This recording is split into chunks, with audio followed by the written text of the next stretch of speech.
Damien Moretti thought he could replace anything that bored him: cars, watches, even his pregnant wife. So he traded Elena for a younger woman and never looked back.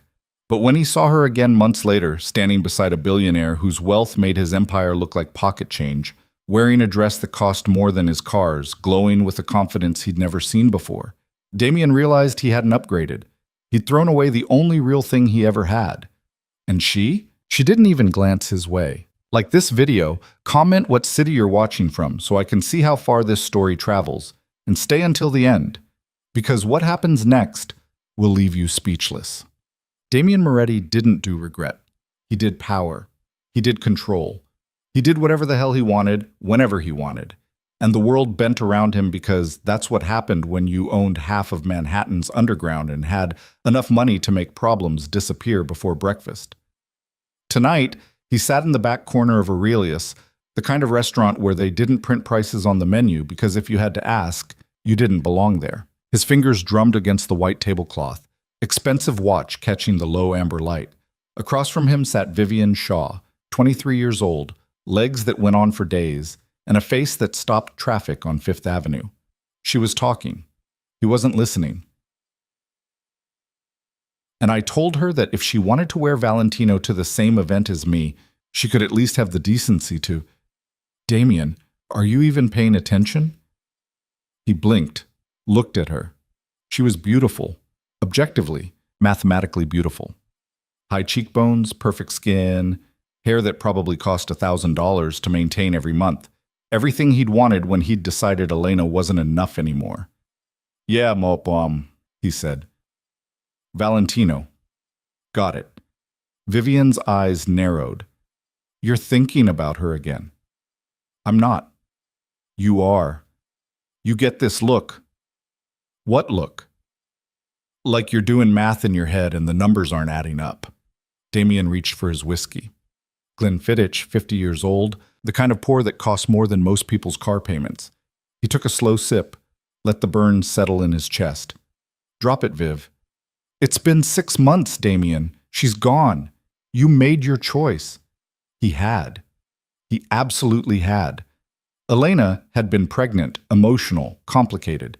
She'd stopped going to events with him, stopped fitting into the dresses he bought her, stopped being the kind of woman who turned heads when she walked into a room. She'd become quiet, withdrawn, boring. So he'd done what any man in his position would do. He'd upgraded. Except sitting here now, watching Vivian check her phone for the 4th time in 10 minutes, scrolling through Instagram likes on photos she'd posted of the two of them, he couldn't shake the feeling that he'd miscalculated somewhere. Mr. Moretti. He looked up. Carlo stood beside the table, his driver and occasional enforcer. A man built like a cement truck and twice as subtle. Carlo didn't interrupt dinner unless it mattered. What? There's a situation. Club needs you. Damien's jaw tightened. He owned 3 clubs in Manhattan, 2 in Brooklyn, and 1 in Queens that was barely profitable but useful for moving money around. Which one? Apex.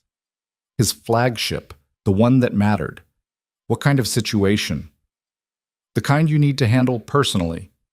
Vivian huffed. Seriously? We're in the middle of dinner.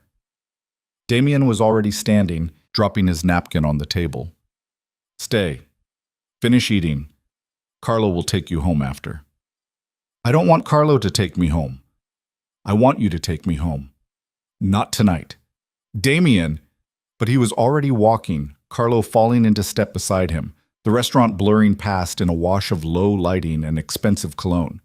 Outside, the November air hit cold and sharp. The car was waiting, black Mercedes, tinted windows, engine running. They didn't speak until they were 6 blocks away. It's not the club, Carlo said quietly. Damien's head turned. What? There's no situation at Apex. Everything's fine. Then why the hell did you pull me out of dinner? Carlo's hands tightened on the steering wheel. Big man, ex-military, scared of exactly 3 things in this world. His mother, the IRS, and disappointing Damien. Right now he looked like he was bracing for option 3. You needed an exit, Carlo said. You've been miserable all night, all week, all month. I'm not paying you to have opinions about my mood. You're paying me to watch your back. That includes watching you self-destruct over a woman you threw away. Damien's voice dropped to something dangerous. Careful. Boss, I've known you 8 years. I've seen you stare down prosecutors, rival families, and a federal task force. I've never seen you look the way you look tonight, sitting across from that girl, pretending you're somewhere you want to be. Vivian is exactly what I wanted. Vivian is what you thought you wanted. There's a difference. The car slowed for a red light. Outside, Manhattan scrolled past in blurs of neon and glass. Damien stared out the window, watching people who weren't him live lives that weren't his, and felt something ugly twist in his chest. "Where is she?" he said quietly. Carlo didn't ask who. "I don't know. She disappeared, changed her number, moved out of the apartment. No social media, no trail." "She didn't just vanish. She did a pretty good job of it." The light turned green. The car moved forward. Damien's reflection stared back at him from the window. Sharp suit, expensive haircut, everything a man like him was supposed to look like. He barely recognized himself. "Find her," he said. "Boss, I don't care what it costs. I don't care what you have to do. Find Elena." Carlo's jaw worked. "And then what?" Good question. Damien didn't have an answer. 3 weeks later, Carlo walked into Damien's office at 2 in the afternoon, carrying a manila folder and an expression that said this conversation was going to hurt. Damien was on the phone, closing a deal with a construction company that owed him a favor and needed to remember it. He held up one finger. Carlo waited. Patient. Still. The way you waited when you had bad news and knew there was no good time to deliver it. Damien ended the call. Talk. Carlo dropped the folder on the desk. Found her. Something sharp turned in Damien's chest. Where? Upper East Side. Lives in a building that costs more per month than most people make in a year. Penthouse. Riverview. Damien's eyebrows rose. How the hell is she affording that? She's not. Carlo's voice was flat, controlled. He is. The room got very quiet. He who... Carlo opened the folder, slid a photo across the desk. Damien looked down. Black and white surveillance shot taken from across the street. Slightly grainy, but clear enough.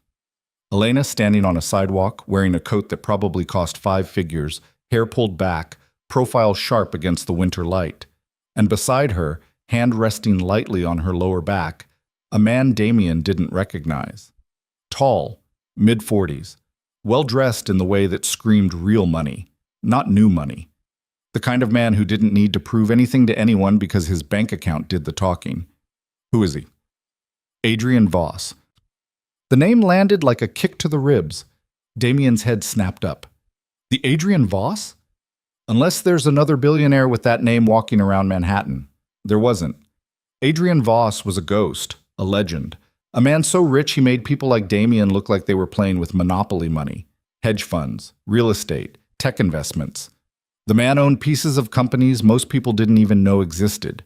He didn't do interviews, didn't do social media, barely appeared in public. And when he did, it was always calculated, always controlled, always with purpose. Damien stared at the photo, at Elena's face, at the way she stood beside this man like she belonged there. How long? He said, voice tight. Near as I can tell, 4 months, maybe 5. 4 months, 5 months. Which meant she'd met him right after. She was pregnant with my kid when she met him? Carlo nodded. Still is. 7 months now. Damien's hand curled into a fist on the desk. And he knows. He knows. Doesn't seem to care. Of course he didn't care. Men like Adrian Voss didn't care about things like that. They saw something they wanted and they took it, consequences be damned, just like Damien did. Except apparently Adrian Voss had wanted Elena, and Damien had handed her right over without even realizing he was doing it. There's more, Carlo said quietly. Of course there is. Carlo slid another photo across the desk. This one was in color, taken at some kind of charity event, the kind where tickets started at $10,000 and went up from there. Elena was in the center of the frame, wearing a dress that looked like liquid silver, fitted over the curve of her pregnant belly, diamonds at her throat and ears. She looked radiant, confident, like a woman who'd never spent a single day doubting her worth. Beside her, Adrian Voss stood in a perfect tux, one hand resting on her waist, looking at her the way a man looked at something priceless. Damien's stomach turned. That was taken last week, Carlo said. Winter Gala raised $4 million for pediatric cancer research. She was one of the hosts. She was what? A host. Her name was on the invite. Elena Vale, not Elena Moretti. Vale, her maiden name. Of course. Of course she'd gone back to her maiden name. She'd erased him, cut him out like a tumor, and moved on. And the worst part? She looked better now than she ever had with him. Damien closed the folder, shoved it across the desk. I want to know everything, where she goes, who she sees, what she does. Boss, I really think... I didn't ask what you think. I told you what I want. Carlo's jaw tightened, but he nodded, picked up the folder, turned to leave. Carlo. He stopped. Does she look happy? Carlo didn't turn around, didn't need to. Yeah, boss, she does. The door closed. Damien sat alone in his office, surrounded by leather and mahogany and all the trappings of a man who'd built an empire on fear and blood and ruthless ambition, and for the first time in his life, none of it felt like enough. That night, Damien took Vivienne to a Broadway show she'd been begging to see for weeks. Orchestra seats, $1,500 a ticket, the kind of thing that was supposed to impress. She spent the first act on her phone. The second act, she fell asleep. Afterward, they went to a bar in Tribeca where bottles of champagne cost a month's rent and the music was loud enough to drown out thinking. Vivienne drank 3 glasses in 40 minutes and started dancing with a hedge fund manager who looked like he'd walked out of a cologne commercial.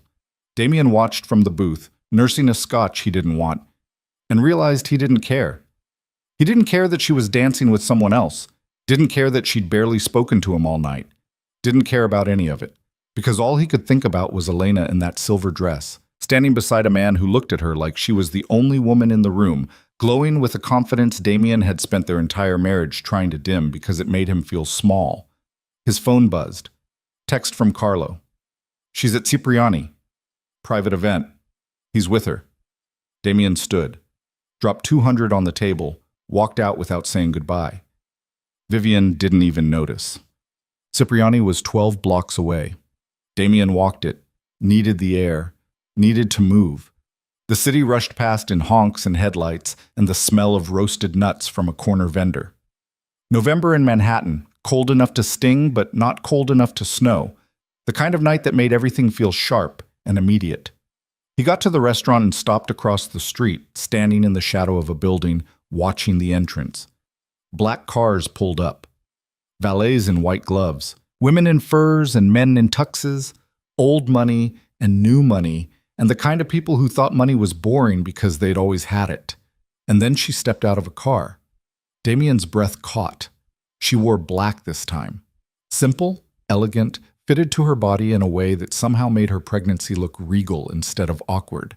Her hair was down, loose around her shoulders, longer than he remembered. Diamonds caught the light at her ears. She moved with a grace he'd never noticed before, or maybe he'd noticed and just never appreciated. Adrian Voss emerged behind her, offering his hand to help her from the car. She took it, smiling at something he said, and the way she looked at him. Damien felt something crack in his chest. She'd never looked at him like that. Not once. Not even in the beginning, when things were good, when he'd thought they were good. She'd looked at him with affection, maybe, with tolerance, with the resigned acceptance of a woman who'd made a choice and decided to live with it. But this? This was different. This was a woman looking at a man who made her feel safe. They walked into the restaurant together, Adrian's hand on the small of her back, protective and possessive in a way that didn't feel controlling. Just present. Just there. Damien stood across the street for 20 minutes, watching the door, waiting for something he couldn't name. A sign. A reason. An excuse to walk over there and what? What the hell was he going to do? Walk in and demand she come back? Tell her she'd made a mistake? That she belonged with him, the man who'd thrown her away the second she stopped being convenient? His phone buzzed. Vivienne, where did you go? He stared at the message, didn't answer, shoved the phone back in his pocket. A doorman was watching him now, eyes narrowed, hand drifting toward his radio. Damien looked like the kind of man who didn't belong on this block unless he had business here. And standing in the shadows staring at a restaurant definitely wasn't business. He turned, walked away, got in the car he'd texted for and told the driver to just drive anywhere. It didn't matter. They ended up in Brooklyn, Red Hook, down by the water where the city opened up and you could see the skyline across the river, all glass and light and ambition. Damien got out, stood at the edge of the pier, lit a cigarette even though he'd quit 6 months ago. The smoke tasted like failure. 2 days later, Vivian broke up with him. They were in his apartment, his penthouse, 32nd floor, floor-to-ceiling windows overlooking Central Park, the kind of place that was supposed to make people understand how important he was. She was packing her things into a Louis Vuitton bag he'd bought her in Paris. "This isn't working," she said, not looking at him. Damien sat on the couch, scotch in hand, watching her move around the room, collecting earrings and phone chargers and pieces of herself she'd scattered around his life. "Okay," he said. She stopped, turned. "That's it? Okay? What do you want me to say?" "I don't know, Damien. Maybe ask me why. Maybe try to convince me to stay." "You want me to convince you to stay?" She faltered, looked away. "No, I don't." "Then okay." She zipped the bag, slung it over her shoulder. "You never really wanted me. You know that, right? Viv, you wanted the idea of me, young, pretty, easy, someone who didn't ask questions or make you feel things you didn't want to feel, but you never actually wanted me." Damien said nothing, because she was right. "And the worst part?" Vivian's voice cracked. "I knew it the whole time. I knew I was just a distraction from whoever she was. And I stayed anyway because I thought maybe if I was perfect enough, pretty enough, fun enough, you'd forget her. It's not. Don't." "Oh," she held up a hand. "Don't lie. Not now. You're in love with someone who isn't here, and I'm standing right in front of you, and you still can't see me." The door closed behind her, quiet, final. Damien sat in the silence of his too-big apartment and finished his drink. Carlo brought him the next update a week later. "There's an event," he said. 3 weeks from now. Winter masquerade at the plaza. Black tie. Invitation only. She'll be there." Damien looked up from the paperwork he wasn't reading. "How do you know?" "She's on the host committee. Her name's on the website." Of course it was. Elena had always loved events like that, back when they were together. She'd light up planning them, coordinating details, making sure everything was perfect. He'd found it annoying then. Trivial. A waste of time that could have been spent on things that mattered. Now he wondered what else he'd called trivial that had actually mattered. "Can you get me in?" Carlo hesitated. "Boss, I really don't think... Can you get me in or not?" "I can get you in, but this is a bad idea." "Most of my ideas are bad. That's never stopped me before. This is different." "How?" "Because this isn't about business. This isn't about territory or money or control. This is about a woman who left you, moved on, and is clearly doing fine without you. And you're about to walk into her world uninvited because you can't accept that she's gone." Damien leaned back in his chair. "You finished?" Carlo's jaw worked. "Yeah, I'm finished." "Good. Get me the invitation." The next 3 weeks moved like tar. Slow, sticky, impossible to escape. Damien tried to focus on work. The clubs were doing well. Money was flowing. Deals were closing. Everything was exactly as it should be for a man in his position. But at night, alone in his apartment, he'd find himself scrolling through old photos on his phone. Pictures of Elena from before. Early in their relationship, when she still smiled at him like he was something worth smiling at. He remembered the first time he'd seen her, some art gallery opening in Chelsea. The kind of thing he'd only gone to because a business associate insisted. She'd been standing in front of a painting, head tilted, genuinely considering it. Not performing, not pretending, just looking. He'd walked over, said something stupid about the art. She'd laughed. Actually laughed.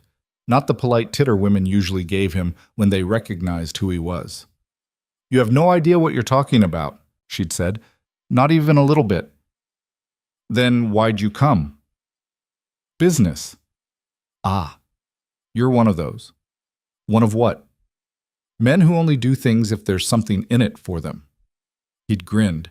And you're one of those women who pretend she's not impressed by men like me. Who says I'm pretending? 3 months later, they were married. Fast, reckless. The kind of decision you make when you're 32 and convinced you know exactly what you want and how the world works. Except Damien hadn't known anything. He'd known how to build an empire, how to move money, how to make men fear him. But he hadn't known how to love someone, hadn't even known he was supposed to try. And now Elena was gone, standing beside a man who'd probably figured out in 5 months what Damien had failed to learn in 5 years. The night of the winter masquerade, Damien stood in front of his mirror adjusting a bow tie he'd tied and retied 6 times. Carlo waited by the door looking like a man attending a funeral. You don't have to do this, he said quietly. Yeah, Damien said, I do. Why? Because I need to see her. You've seen her, in the photos. You know she's fine. I need to see her see me. Carlo shook his head. And then what? You think she's going to take one look at you, remember why she fell in love and come running back? No. Then what's the point? Damien met his own eyes in the mirror, saw a man who looked successful, powerful, put together, and completely hollow. I don't know, he said quietly. I just know I have to go. Tuk-tuk. The plaza was exactly what he expected. Opulent, excessive, dripping with the kind of wealth that didn't need to announce itself because everyone already knew. Damien walked in wearing a mask, black, simple, required for entry, and immediately felt out of place. This wasn't his world.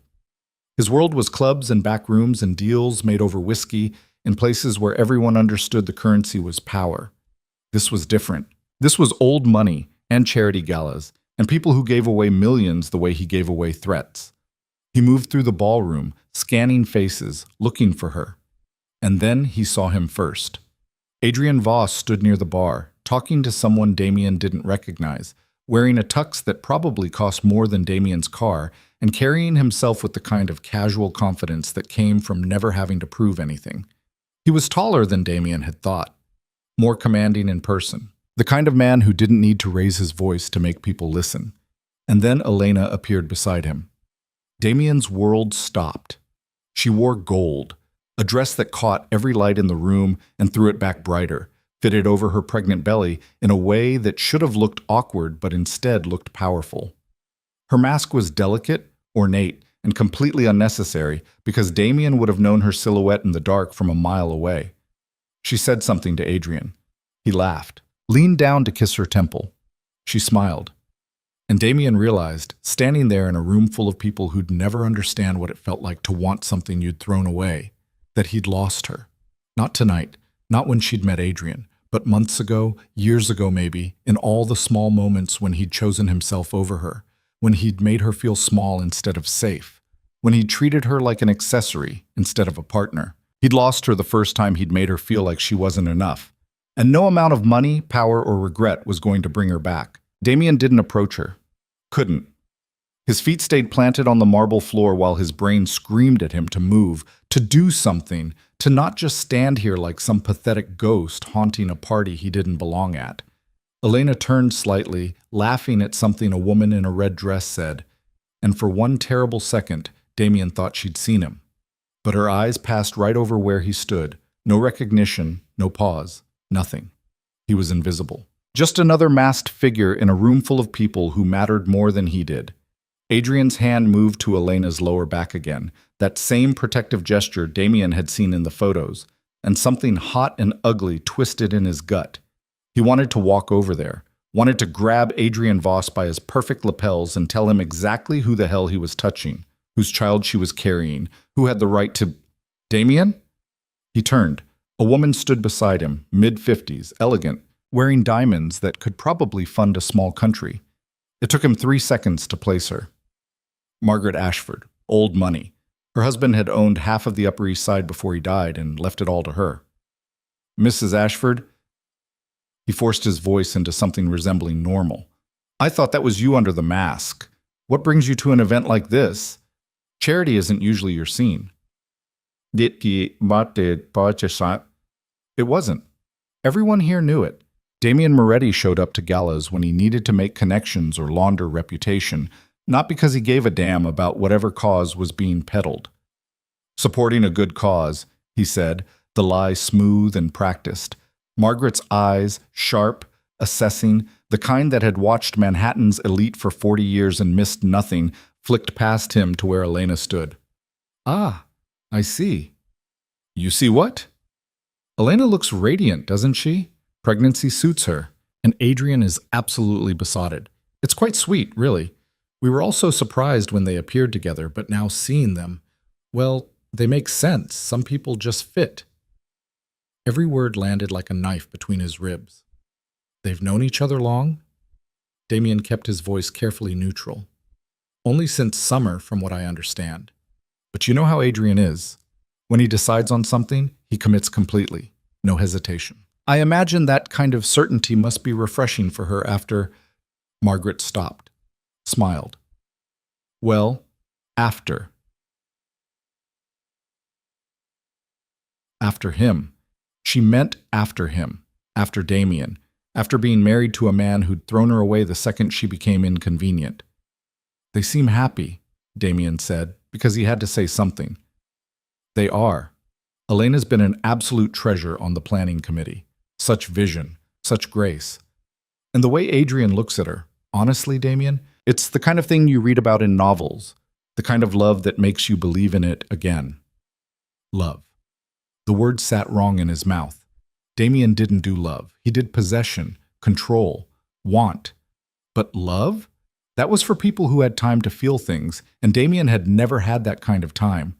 Except watching Elena now, watching the way she touched Adrian's arm, the way she leaned into him when he whispered something in her ear, Damien realized maybe that was the problem. Maybe he'd been so busy building an empire that he'd forgotten empires didn't mean shit if you had no one to share them with.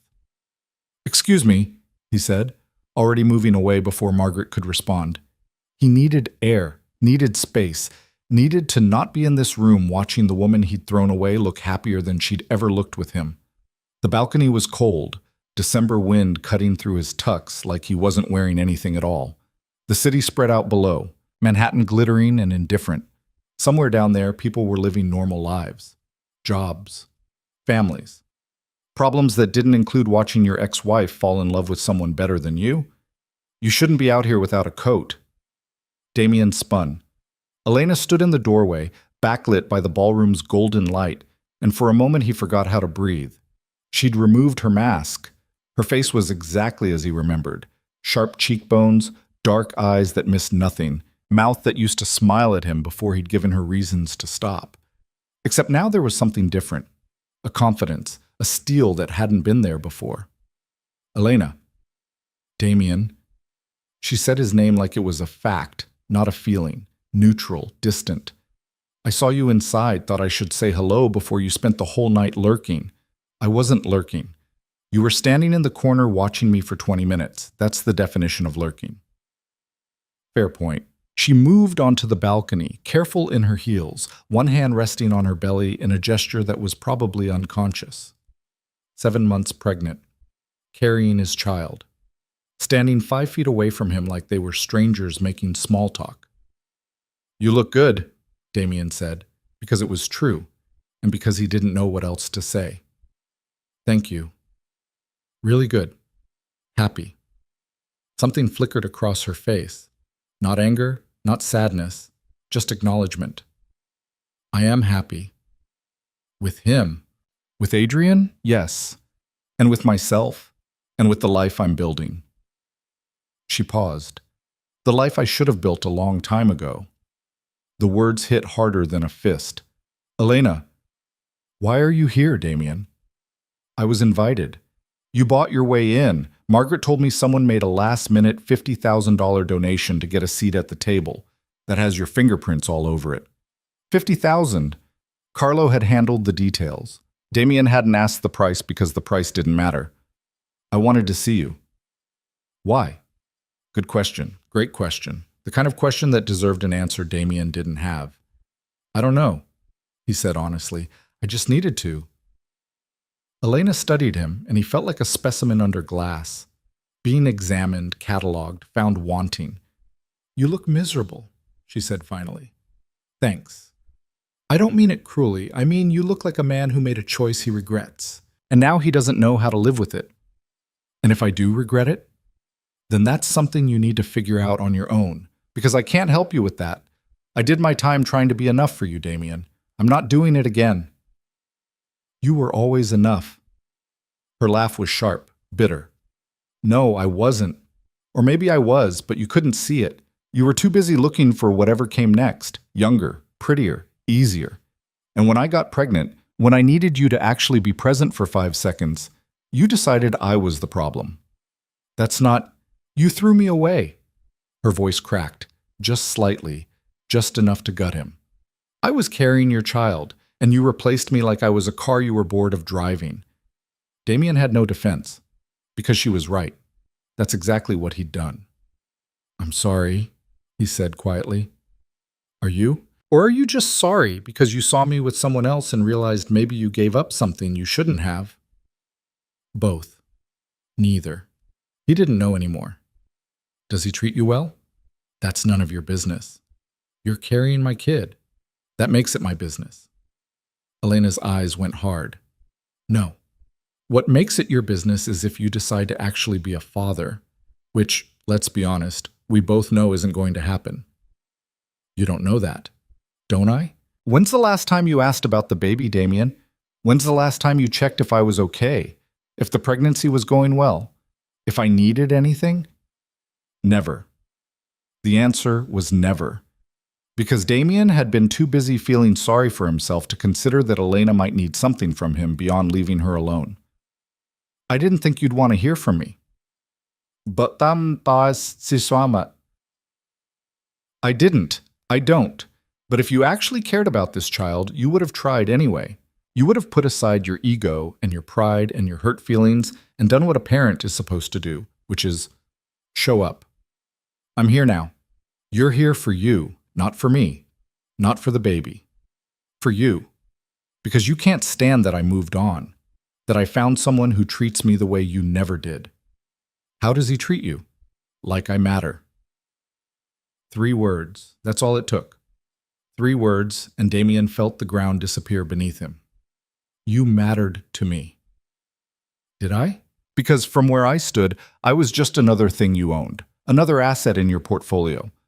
Pretty wife, good at events, smiled when she was supposed to, and the second I stopped performing the way you wanted, you traded me in. It wasn't like that. Then what was it like, Damien? Tell me. Explain it to me. Make me understand how a man who supposedly loved me could do what you did. He couldn't, because there was no explanation that didn't make him sound like exactly what he was, a selfish bastard who'd wanted the shiny new thing and hadn't cared who he hurt to get it. I made a mistake, he said finally. Yes, you did, and now you have to live with it. The balcony door opened. Adrian Voss stepped out, concern creasing his face when he saw Elena. Everything all right? His voice was low, controlled, but Damien caught the edge in it. The warning. Fine, Elena said, not taking her eyes off Damien. Just catching up with my ex-husband. Adrian's gaze shifted to Damien, and there it was. Recognition, assessment, the kind of look one predator gives another when they're deciding if territory is about to be contested. Damien Moretti. Adrian extended a hand. Adrian Voss. I've heard a lot about you. The handshake was firm, professional, and absolutely a test of who would squeeze harder. Damien held his ground. So did Adrian. All bad, I'm sure, ATM, Damien said. Elena doesn't speak badly of you. She doesn't speak of you at all, actually, which I think might be worse. Point to Voss. Adrian's hand moved to Elena's shoulder, a casual touch that somehow conveyed ownership without being possessive. You're shivering. Let's get you inside. In a minute. Elena looked at Damien one more time. This was good. Closure, I think. I hope you find whatever it is you're looking for, Damien. I really do. But you're not going to find it with me. She turned. Adrian followed.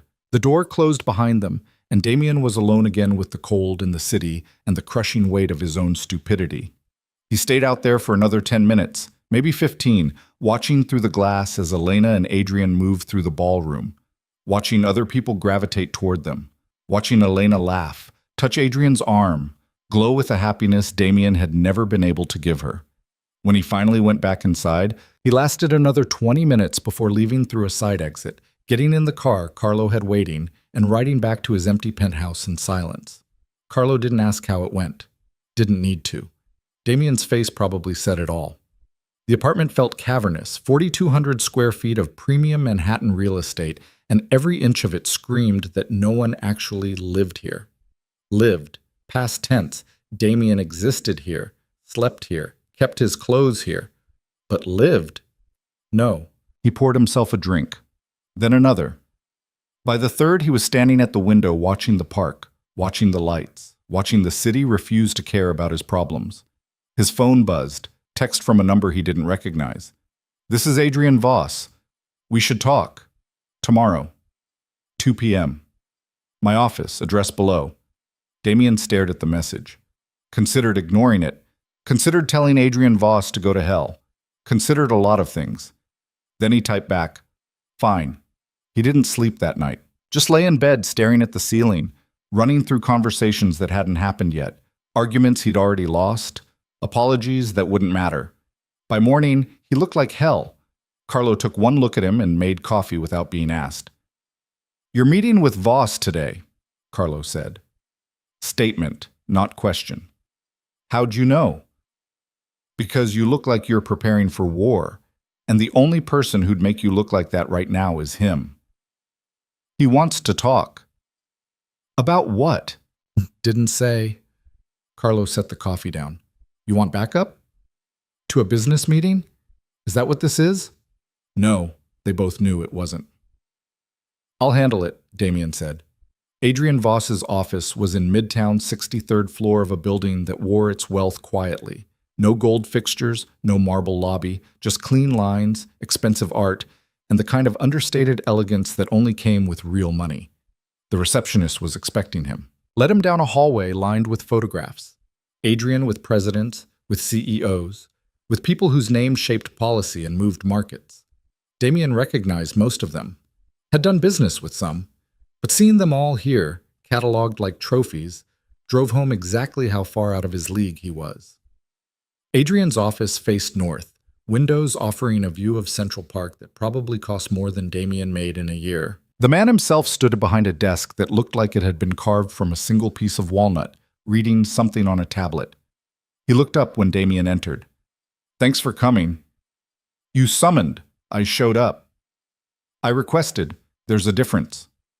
Adrian gestured to a chair. Damien sat, hated that it felt like a concession. "Can I offer you something? Coffee? Water?" "I'm fine." "Suit yourself." Adrian sat as well, leaning back, completely at ease in a way that made Damien want to punch him. "I'll be direct. Elena doesn't know I'm having this conversation. She wouldn't approve, but I think it needs to happen anyway." "Why?" "Because you showing up last night upset her, not in the way you probably hoped, not with longing or regret or second thoughts, just upset, disrupted. And I don't like it when she's upset." Damien's jaw tightened. "So you're what, warning me off?"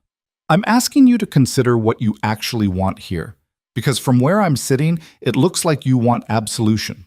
You want Elena to tell you it's okay, that she forgives you, that what you did wasn't unforgivable. And she's not going to do that. You don't know what I want, don't I? You're a powerful man, Mr. Moretti. You're used to getting what you want when you want it. But Elena isn't something you can buy or intimidate or negotiate your way back into. She made her choice. She chose to leave. She chose to rebuild. She chose me." The last part landed exactly how Adrian intended. Sharp, clean, brutal. "And what exactly are you to her?" Damien's voice came out harder than he meant. "Her savior? Her white knight? The perfect man who swooped in and fixed everything I broke? No. I'm the man who saw her for what she actually is, instead of what I needed her to be. That's the difference between us." Damien wanted to argue, wanted to tell Adrian he was wrong, that he was oversimplifying, that relationships were complicated and messy, and you couldn't reduce 5 years of marriage to a single failing. But he couldn't, because Adrian was right. "She's carrying my child," Damien said. "I know. She told me on our second date. Laid it all out. Said if I wasn't comfortable with it, she'd understand and we could part ways. You know what I said?" Damien didn't answer. "I said the child was part of her, which meant the child was someone I'd be privileged to know. That's it. No conditions, no hesitation, just acceptance." "Must be nice, being so perfect." Adrian laughed. Actually laughed. "I'm not perfect. I've made plenty of mistakes, failed at things, hurt people I cared about. The difference is I learned from it. I grew. I changed. You're sitting here angry at me for treating Elena well, and you can't even see how insane that is." "I'm not angry you're treating her well. I'm angry that I wasn't the one who did it." "Then do better. Be better. Not for her, for yourself, for your child, for whatever comes next in your life. Because this," Adrian gestured between them, "this thing where you show up and make her relive the worst period of her life, that's not love, that's ego, and Elena deserves more than your ego." Damien stood. He'd had enough. "We done here. One more thing." Adrian's voice stopped him at the door. "The baby, your child. What are your intentions?" "I don't know yet. Figure it out. Because if you're going to be in that kid's life, you need to commit to it, all the way. No half measures, no showing up when it's convenient and disappearing when it's hard. That child deserves better than that. And if I can't commit, then sign away your rights and let Elena build the family she deserves without you hanging over it like a ghost." Damien left without responding, got in the elevator, made it to the lobby, pushed through the revolving doors into December cold that felt like punishment. Carlo was waiting in the car. "How'd it go?" "Drive." They drove. Damien stared out the window, watching the city pass, thinking about everything Adrian had said, everything Elena had said, everything he'd done to get to this moment where he had money and power and absolutely nothing that mattered. His phone rang. Unknown number. "What?" "Mr. Moretti?" A woman's voice, professional, clipped. "This is Dr. Sarah Chen from Manhattan General. I have Elena Vale here. She asked me to call you." Damien's heart stopped. "What happened?" "She's fine. The baby's fine. But she had some cramping and came in as a precaution. She's being monitored. She said," a pause, papers rustling. "She said you have a right to know." "I'm on my way." He hung up, looked at Carlo. "Manhattan General, now." Carlo didn't ask questions, just drove, fast, cutting through traffic, running yellows, getting Damien there in 12 minutes when it should have taken 25. Damien burst through the emergency room doors, gave Elena's name, and was directed to a room on the 4th floor. He took the stairs. Couldn't wait for an elevator. Couldn't stand still. The room was private, quiet. Elena lay in a bed, monitors attached, an IV in her arm. She looked small, fragile, completely unlike the woman who'd stood on that balcony telling him exactly what she thought of him. Adrian sat in a chair beside her, holding her hand. Of course he was there. Of course. Elena's eyes opened when Damien walked in. "You came. You called." "I didn't. The doctor did. I told her to." "Why?" "Because regardless of everything else, this is your child. You should know if something's wrong." Adrian stood. "I'll give you 2 a minute." "You don't have to leave, Elena said. "Yes, I do." Adrian kissed her forehead, looked at Damien, nodded, left. Damien stood at the foot of the bed, hands in his pockets, feeling like an intruder in a moment that should have been his. "What happened?" he asked. "Braxton Hicks. False labor. Apparently it's normal. They're just monitoring to be safe." "You're okay?" "I'm fine." "The baby?" "Also fine. Heartbeat strong. Everything looks good." Damien exhaled, realized he'd been holding his breath. "You didn't have to come," Elena said. "Yes, I did."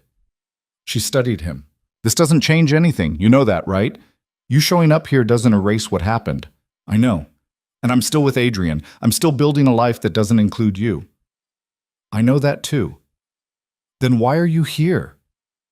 Damien moved closer, sat in the chair Adrian had vacated, looked at Elena, really looked at her, and saw every mistake he'd ever made written in the careful distance she kept. Because you're right, he said quietly. I never showed up. Not when it mattered. Not when you needed me. I was too busy being angry that you weren't who I wanted you to be to realize you were exactly who I needed. Elena's eyes glistened. Damien, I'm not asking you to come back. I'm not asking for forgiveness. I'm just... He stopped, started again. I'm just saying I see it now, what I did, what I threw away, and I'm sorry. For all of it. A tear slid down her cheek. She wiped it away quickly. Thank you. Can I... He gestured to her belly. Can I feel it? The baby? She hesitated, then nodded. Damien reached out, placed his hand on the swell of her stomach, and felt movement. A kick. Small. Definite. His child. His son or daughter. A whole person he'd helped create and then abandoned before they even existed. Strong, he whispered. Takes after me, Elena said, and there was the ghost of a smile. They sat like that for a minute. 2. Damien's hand on her belly, feeling his child move, understanding for the first time what he'd actually done. Not just losing Elena, but choosing to lose this. This moment, this connection, this chance to be something more than a man who took what he wanted and discarded what he didn't. Adrian appeared in the doorway.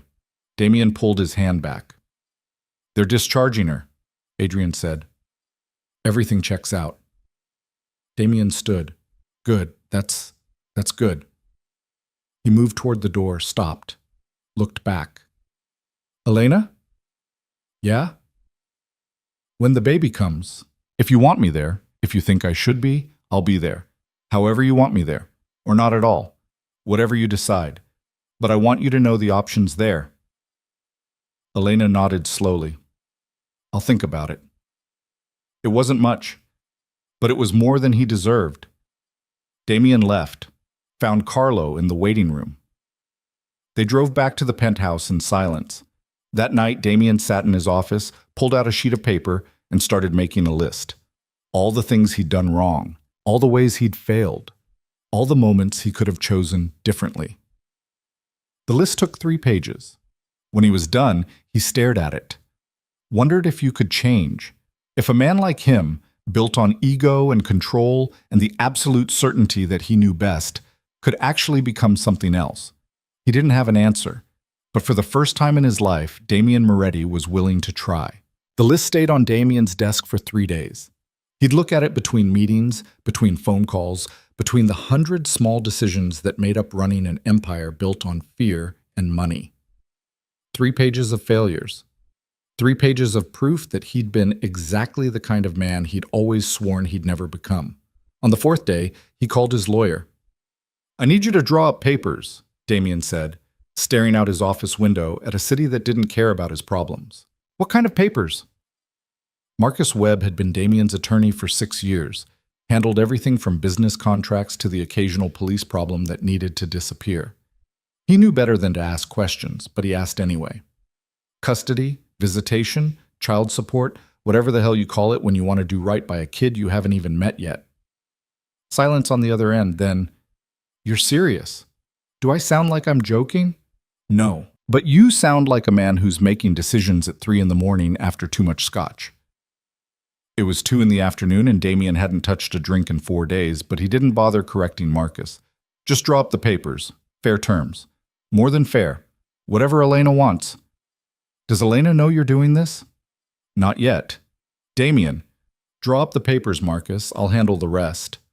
He hung up, sat in the silence of his office. Thought about the feeling of his child moving under his palm in that hospital room. Thought about Elena's face when she'd said, takes after me, like it was obvious the kid would have her strength because Damien sure as hell hadn't contributed any. His phone buzzed. Text from Carlo. Problem at the Bronx warehouse. You want me to handle it? 3 months ago, Damien would have gone himself.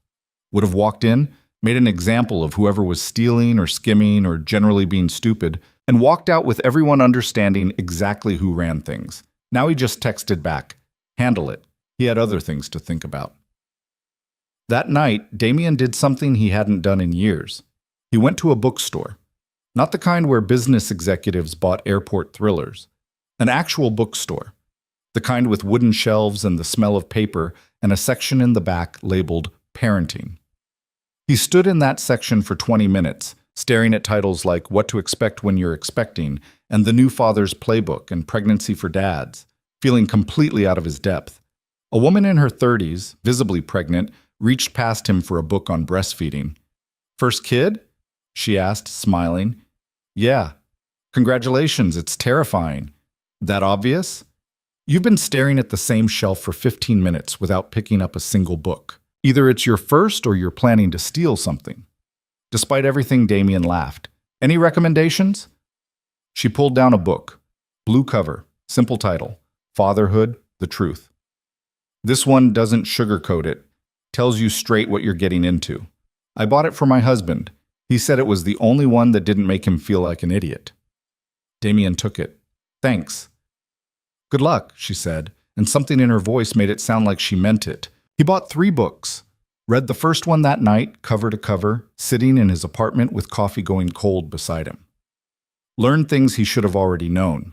About trimesters. About fetal development. About what Elena's body had been going through while he'd been too busy replacing her to care. By chapter 6, he felt sick. By chapter 10, he understood exactly how badly he'd failed. The book talked about being present, about supporting your partner, about the fear and exhaustion and overwhelming nature of growing a human being. It talked about showing up, being there, doing the small things that mattered because everything mattered when you were building a life. Damien had done none of it. He'd done the opposite.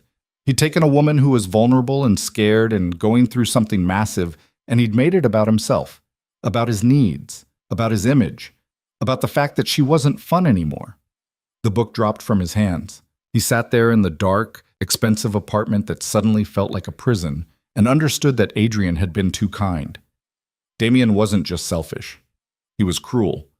And the cruelty had been casual, thoughtless, the kind that came from never considering that other people's feelings were as real as his own.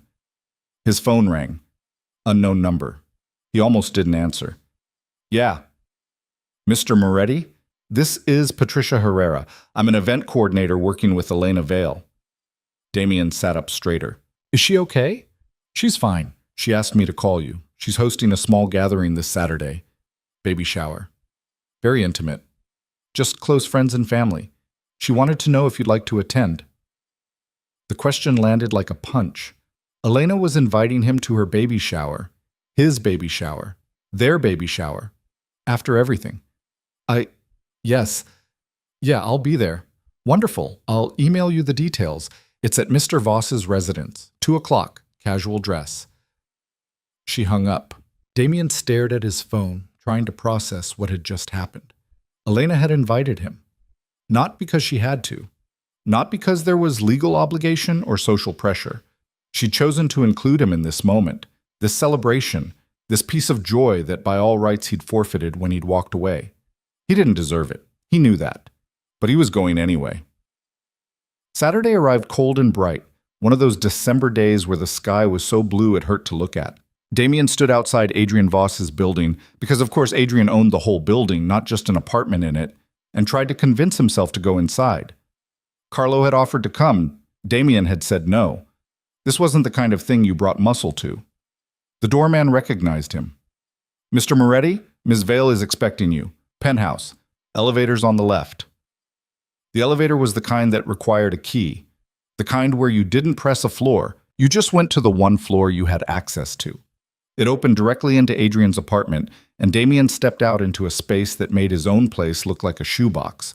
Floor-to-ceiling windows, art that belonged in museums, furniture that probably cost more than cars. But somehow, it didn't feel cold. There were plants, books, a blanket thrown over a couch like someone actually sat there. Signs of life in a way Damien's apartment had never managed. Voices came from deeper in the apartment, laughter. Music playing softly. Damien followed the sound to a living room full of people he didn't recognize. 20, maybe 25 guests. Women, mostly, but some men. Everyone holding champagne or sparkling water. Everyone smiling. Everyone looking like they belonged at exactly this kind of gathering. And there, in the center of it all, was Elena. She wore a dress the color of cream, fitted over her belly, her hair loose around her shoulders. She was laughing at something an older woman was saying, one hand resting on her stomach in that unconscious gesture Damien had seen a dozen times now. She looked radiant. That was the word people always used for pregnant women, and Damien had always thought it was bullshit. But looking at Elena now, he understood. She saw him. The laughter faded. For a second, Damien thought she might ask him to leave, might have changed her mind, might realize this was a mistake. Then she smiled, small, careful, but real. Damien, you came. You invited me. I did.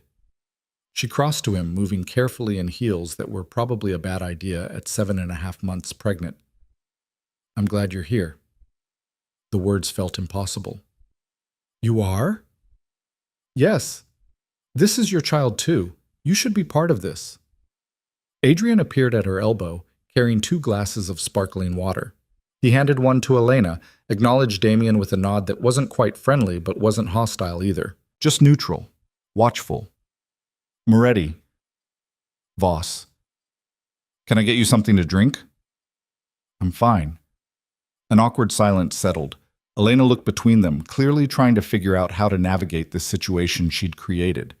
Patricia's about to start the games, she said finally. You should join us. Games.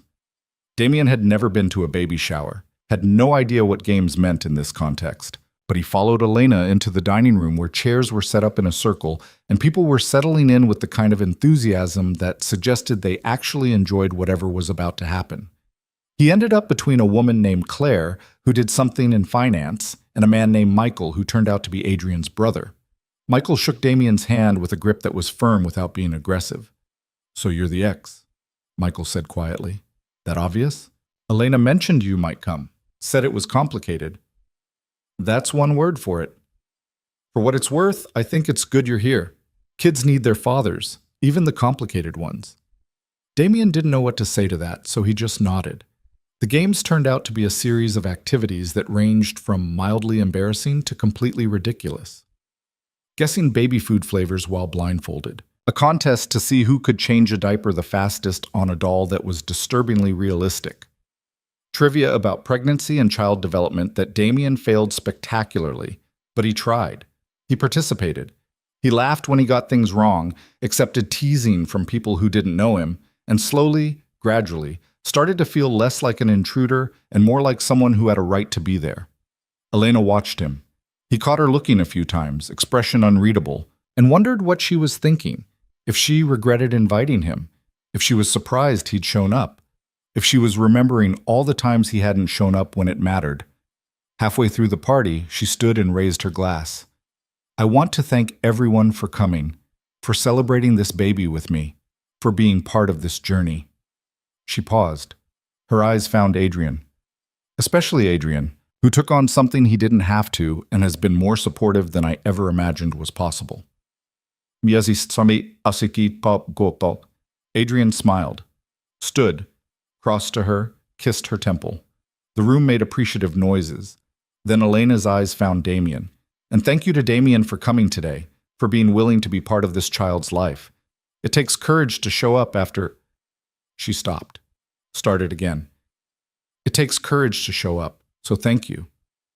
It wasn't forgiveness, it wasn't absolution, but it was acknowledgement, and that was more than Damien had expected.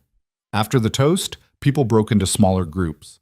Damien found himself near the windows, looking out at the city, when Patricia approached with a clipboard. Mr. Moretti, I have some documents for you. He turned. Documents? She handed him an envelope. From Ms. Vale. She asked me to give these to you today. Damien opened it. Inside were the papers Marcus had drawn up. The custody agreement. The child support terms. Everything Damien had told his lawyer to prepare. But they'd been modified. Elena had crossed out sections, added notes, changed numbers. At the bottom, she'd written in neat handwriting, "These are my terms. Take them or leave them." He scanned the changes. She'd reduced the child support amount, struck out some of the visitation restrictions, added a clause about decision-making that gave them equal say in major choices. Another clause about flexibility, about working together, about putting the child first. It was fair. More than fair. It was generous in a way that made Damien's chest tight. He looked up. Elena stood across the room, talking to Claire and another woman, but her eyes were on him, waiting. Damien crossed to her. The other women tactfully moved away. "You changed the terms," he said quietly. "You offered too much. I don't need your money, Damien. I need you to be present, to show up, to be a parent. These terms, they're more than I deserve, probably. But this isn't about what you deserve. It's about what our child deserves. And our child deserves parents who can work together, who can put aside their history and focus on the future." "You really think we can do that?" Elena's hand moved to her belly. "I think we have to try, for this baby, for the person we created. We don't get to mess this up because we couldn't get past our own issues." She was right. Of course she was right. "I'll sign them," Damien said. "Good. Marcus can handle the filing." "You talked to Marcus?" "I called him last week, told him what I wanted. He was surprisingly cooperative." Of course she'd called Marcus. Of course she'd taken control of the situation. That was Elena. That had always been Elena. She saw problems, and she fixed them, and Damien had been too stupid to appreciate it when he had her. "Elena? Mr. Voss?" They both turned. An older man stood nearby, silver hair, expensive suit, the kind of bearing that suggested importance. He nodded to Elena. "Might I borrow Adrian for a moment? Business matter. Won't take long." "Of course," Elena smiled, watched Adrian follow the man into what looked like a study. Damien and Elena stood in awkward silence. "He's good to you," Damien said finally. "Adrian, I can see it." "He is. Does he make you happy?" "Yes." "Good. You deserve that." Elena looked at him, really looked at him. "Do you mean that?" "I'm trying to." "Trying?" "I'm not going to lie and say I'm thrilled about it. About him. About the fact that he gets to be there, for all the things I should have been there for. But yeah, I mean it. You deserve to be happy. You deserved it when you were with me, and I failed to give you that. I'm glad someone else didn't fail." Something shifted in Elena's expression. Not forgiveness, not reconciliation, but maybe understanding, maybe recognition that Damien was actually trying to change, instead of just saying he would. "I hated you for a while," she said quietly. "After you left. After you paraded Vivian around like I was nothing. I hated you so much I couldn't breathe sometimes." The words cut, but Damien didn't flinch. He'd earned them. "But I don't hate you anymore," Elena continued. "I can't. Because hating you means giving you power over me, and I'm done doing that. So I let it go. I let you go. And I built something new. With Adrian. With myself first. Adrian came later, but yes, with him too. He loves you. I know. Do you love him?" Elena's hand tightened on her glass. "That's not your business. I know, I'm asking anyway." She was quiet for a long moment. Then, "I care about him deeply. I trust him. I respect him. And yes, I think I'm falling in love with him. It's different than what we had. Slower, more intentional. Less about passion and more about partnership." "Sounds boring," Elena laughed. Actually, laughed. "It's not. It's just adult, mature, built on actually knowing each other instead of assuming we did." Damien absorbed that. "Did I ever really know you?" "No. You knew the version of me you wanted me to be. You never bothered to learn who I actually was." "And Adrian did. Adrian asked questions. He listened to the answers. He cared about what I thought and felt and needed. Revolutionary concept, I know." The sarcasm landed soft, but it still stung. "I'm sorry," Damien said, "for all of it, for not seeing you, for not valuing you, for treating you like you were disposable when you were the best thing I ever had." Elena's eyes glistened. She blinked rapidly. Don't do this here. Do what? Make me cry at my own baby shower. People will think something's wrong. Something is wrong. I screwed up the best thing in my life, and I can't fix it, and I have to live with that. Damien, but I can be better going forward. For the baby. I can show up. I can be present. I can try to be the kind of father our kid deserves, even though I have no idea how to do that. A tear slipped down Elena's cheek. She wiped it away quickly. You're really going to try? Yeah, I am. What changed? Good question. Damien thought about the hospital room, about Adrian's office, about 3 pages of failures in a book about fatherhood that had gutted him. I saw what I was becoming, and I didn't like it, so I'm trying to become something else. Elena studied him. People don't change, Damien. Not really. They just get better at hiding who they are. Then I guess we'll find out if I'm the exception or the rule. Adrian returned, reading the room immediately. His hand found Elena's back. Everything all right? Fine, Elena said, composing herself. Damien was just leaving. She wasn't asking, she was telling. The conversation was over. Right, Damien said. Thank you for inviting me. It meant a lot. I'll have Marcus send the final papers once we've both signed. Sounds good. He moved toward the elevator, stopped, turned back. Elena? Yeah? When the baby comes, I want to be there, in the hospital. I won't get in the way, won't make demands, won't do anything except be there. But I want to meet my kid when they arrive, if that's okay with you. Elena looked at Adrian. Some silent communication passed between them. Adrian nodded slightly. Okay, Elena said. You can be there. Thank you. The elevator doors closed on a room full of people celebrating a baby that was half his, a woman he'd lost, and a man who'd proven to be everything Damien hadn't been. On the way down, Damien pulled out his phone and texted Marcus. I'll sign the papers, send them over. Then he texted Carlo. I need you to look into something. Quietly. No questions. What? Therapists. The kind that help people who don't know how to be human. 3 dots appeared. Disappeared. Appeared again. On it, boss. The car ride back to his apartment was quiet. Damien watched the city scroll past, thinking about Elena's words. People don't change. Maybe she was right. Maybe he couldn't fundamentally alter who he was at his core. But he could try to be better. He could make different choices. He could show up when it mattered instead of only when it was convenient. It wasn't redemption. It wasn't forgiveness. But it was something. And for now, something was all he had. That night, Damien sat at his desk and wrote a letter. Not an email. An actual letter. On paper. With a pen. It took him 4 tries to get the words right. Elena, thank you for today. For inviting me. For giving me a chance I don't deserve. I know I can't fix what I broke. I know I can't undo the hurt I caused. But I can promise you this. I will show up for our child. I will be present. I will try every day to be the kind of father who deserves to have a kid call him dad. I'm sorry for everything. For leaving. For choosing wrong. For not seeing what I had until it was gone. You were always enough. More than enough. I was just too broken to recognize it. I hope Adrian knows how lucky he is. I hope he never makes the mistakes I made.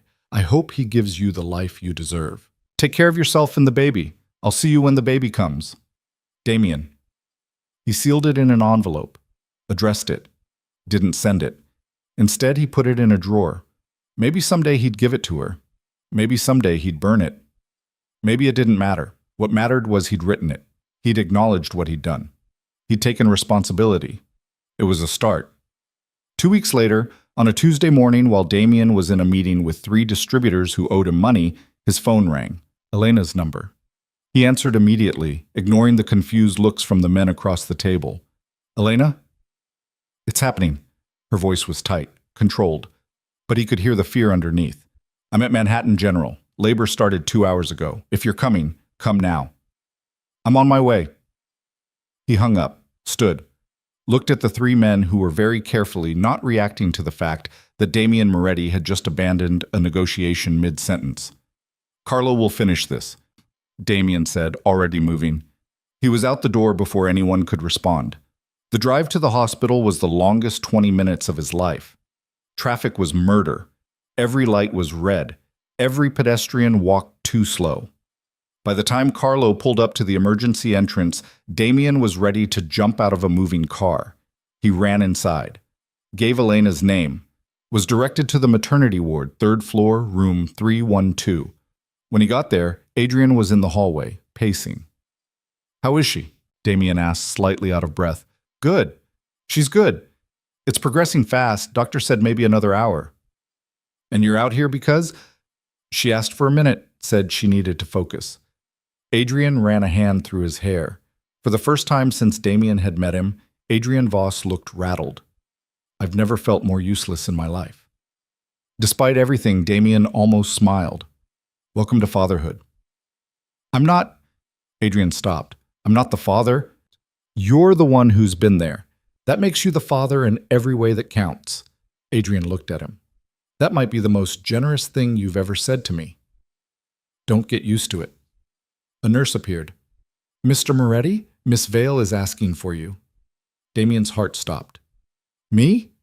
"Yes, sir. Room 312. He looked at Adrian. Adrian nodded. "Go." Damien pushed through the door into a room that smelled like antiseptic and fear.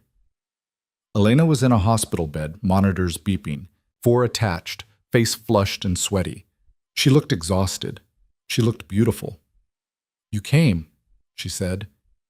"You called. I wasn't sure you would. Elena, I would have walked here if I had to." She smiled, winced, a contraction maybe. "It's happening fast. Doctor says maybe 30 minutes. You scared. Terrified. You're the strongest person I know. You'll be fine." "Will you stay? Just until the baby comes?" "Yeah, of course." He pulled a chair close to the bed, sat, took her hand when she reached for his during the next contraction, letting her squeeze hard enough to hurt. They didn't talk much, didn't need to, just sat there, 2 people who'd failed each other in every way that mattered, holding hands while they waited to meet the person who'd tied them together forever, whether they liked it or not. 37 minutes later, a Dr. Damien didn't recognize walked in with 2 nurses and said words like fully dilated and ready to push. Adrian appeared in the doorway. Elena looked at him, looked at Damien. "Both of you should," she said. "I want both of you here." So they stayed. Damien on one side, Adrian on the other, while Elena did the hardest thing a human body can do and brought new life into the world. And when the baby finally arrived, screaming and red and absolutely perfect, Damien felt something crack open in his chest that he didn't have words for. "It's a girl," the doctor said, placing the baby on Elena's chest. "A daughter." Damien had a daughter. Elena was crying. Adrian was crying. Damien realized he was crying too. The baby quieted when Elena touched her. Just stopped crying. Like she recognized her mother's voice, her mother's heartbeat, her mother's hands. "She's perfect," Elena whispered. "She's perfect," Adrian echoed. Damien couldn't speak, could only stare at this tiny person, this brand new human, and understand that nothing in his life had prepared him for this moment. Elena looked up at him. "Do you want to hold her?" I've never." "Neither have I. We'll figure it out together." A nurse showed him how, where to put his hands, how to support the head, how to not drop the most precious thing he'd ever held. And then his daughter was in his arms, looking up at him with dark eyes that didn't focus yet, and Damien understood what people meant when they said love at first sight. This was it. This was the thing. This was why people changed, why they tried to be better, why they fought to become something more than what they were. "Hi," he whispered. "I'm your dad, and I promise I'm going to do better. I'm going to show up. I'm going to be there. I'm going to try every single day to deserve you." The baby made a small noise. Maybe agreement, maybe gas. Damien didn't care. He looked at Elena. "Thank you. For this. For her. For letting me be here. Thank you for coming." Damien handed the baby back carefully, watched as Adrian took his turn holding her, watched as this man who'd been more of a father in 8 months than Damien had been in a lifetime cradled her like she was made of glass. And Damien understood, standing in that hospital room watching the woman he'd lost and the man who'd found her and the daughter they'd all somehow share, that this was his second chance. Not with Elena. That ship had sailed. But with this baby. With this little girl who didn't know yet that her father was a selfish bastard who'd thrown away everything good in his life. She'd learn eventually. Kids always did. But until then, Damien was going to try. Going to show up. Going to be the kind of father who maybe, someday, she'd be proud to call dad. It wasn't redemption. But it was a start. They named her Sophia. Elena's choice. Damien had no argument. He'd forfeited the right to name his daughter the moment he'd walked away from her mother. The first week was chaos. Elena and the baby stayed in the hospital for 3 days while doctors monitored them both, ran tests, made sure everything was healing properly. Damien showed up every day. Brought coffee. Elena couldn't drink because she was breastfeeding. Brought flowers that made the room smell less like disinfectant. Sat in the uncomfortable chair by the window and watched Sophia sleep in her bassinet, marveling at how something so small could breathe, could exist, could be real. Adrian was there more. That was fair. He'd earned it. But he never made Damien feel like an intruder. Just nodded when Damien arrived, made space, understood that whatever complicated situation they'd created, it started and ended with what was best for Sophia. On day 2, a nurse showed Damien how to change a diaper. He failed 3 times before getting it right, and Sophia peed on him during attempt number 4. Elena laughed so hard she started crying, and even Adrian cracked a smile. "Welcome to parenthood," the nurse said, handing Damien paper towels. "It only gets messier from here." She wasn't wrong. When Elena was finally discharged, Adrian's car was waiting. Black SUV, car seat already installed, driver who'd clearly done this before. Damien watched them load Sophia into the car seat, watched Elena fuss over the straps, watched Adrian's hand rest protectively on her shoulder. "You can visit tomorrow," Elena said, seeing Damien's face. "Come by around 2. She should be awake then." "Okay." "And Damien, bring the papers. The signed custody agreement. We should make it official." He nodded. Watched the SUV pull away.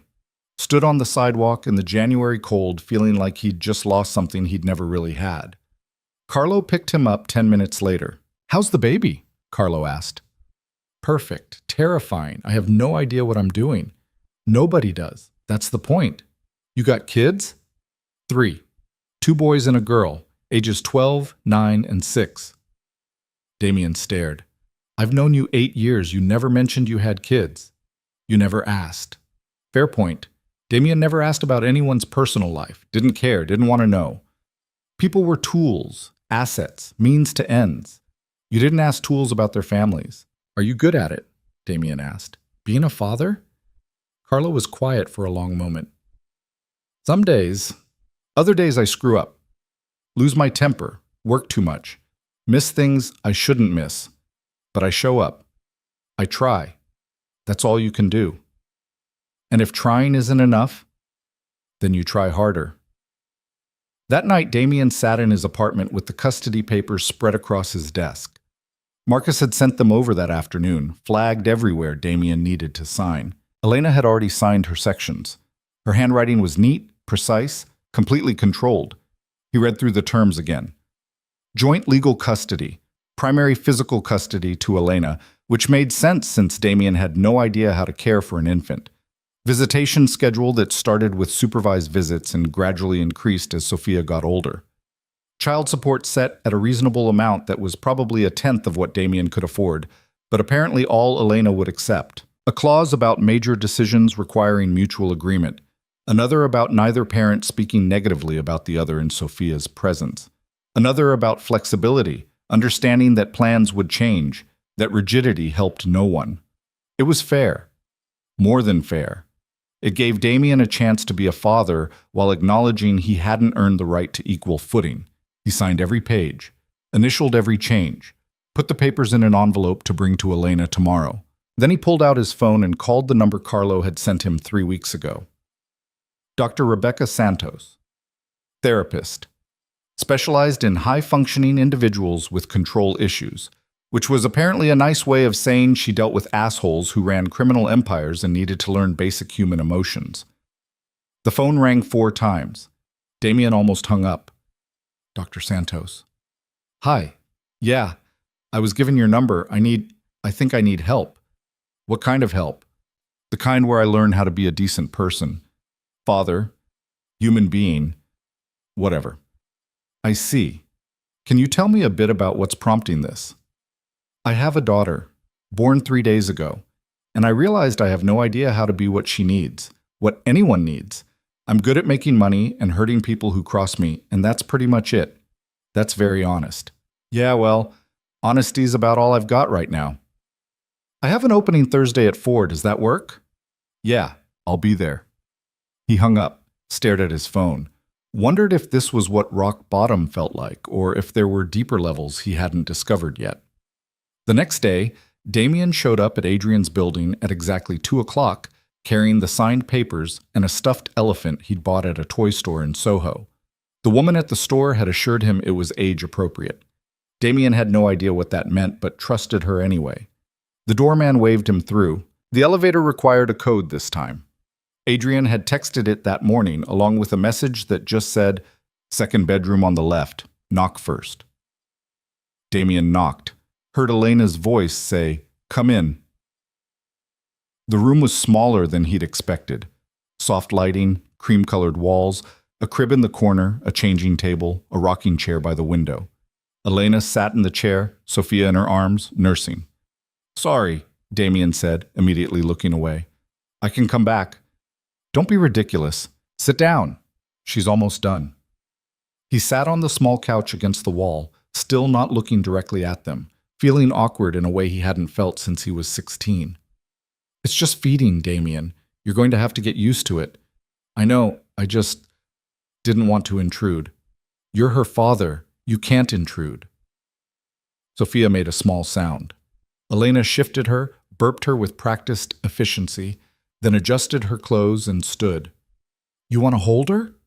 "Yeah, if that's okay." Elena placed Sophia in his arms. The baby was awake this time, eyes open, looking around with the unfocused gaze of someone who couldn't see much beyond shapes and shadows. She was heavier than he remembered, more solid, more real. "Hi, sweetheart," Damien whispered. "Remember me." Sophia yawned. Damien decided to take that as a yes. Elena sat back in the rocker, watching them. "You brought papers?" "Yeah." He nodded toward the envelope on the couch. "All signed. Marcus said he'd file them this week." "Good. And I brought this." He gestured with his chin toward the stuffed elephant. "I know she can't really play with it yet, but the lady at the store said it was safe, and I thought, I don't know. I wanted to bring something." Elena picked up the elephant, smiled. "It's perfect. Thank you." They sat in comfortable silence for a few minutes. Sophia started to fuss. Elena took her back, rocked her gently until she settled. "I started seeing a therapist," Damien said. Elena's head came up. "You what?" "A therapist. Someone who's supposed to help me figure out how to be less of an asshole. First appointment is Thursday." "Damien, wow, that's really good. Yeah, well, I figure if I'm going to do this, I should probably learn how to do it right. And right now I don't know anything except how to screw things up. You're here. That's not nothing. It's the bare minimum. I owe you more than the bare minimum." Elena looked at him for a long moment. "You're really trying, aren't you?" "I'm trying to try. Not sure if that counts." "It counts." Adrian appeared in the doorway carrying 2 mugs. "Coffee for Elena, decaf unfortunately, and regular for you, Moretti. Figured you could use it." Damien took the mug. "Thanks." Adrian sat on the arm of Elena's chair, his hand finding her shoulder in that casual gesture of intimacy that Damien was slowly getting used to seeing. They looked like a family, the 3 of them in this room with Sophia.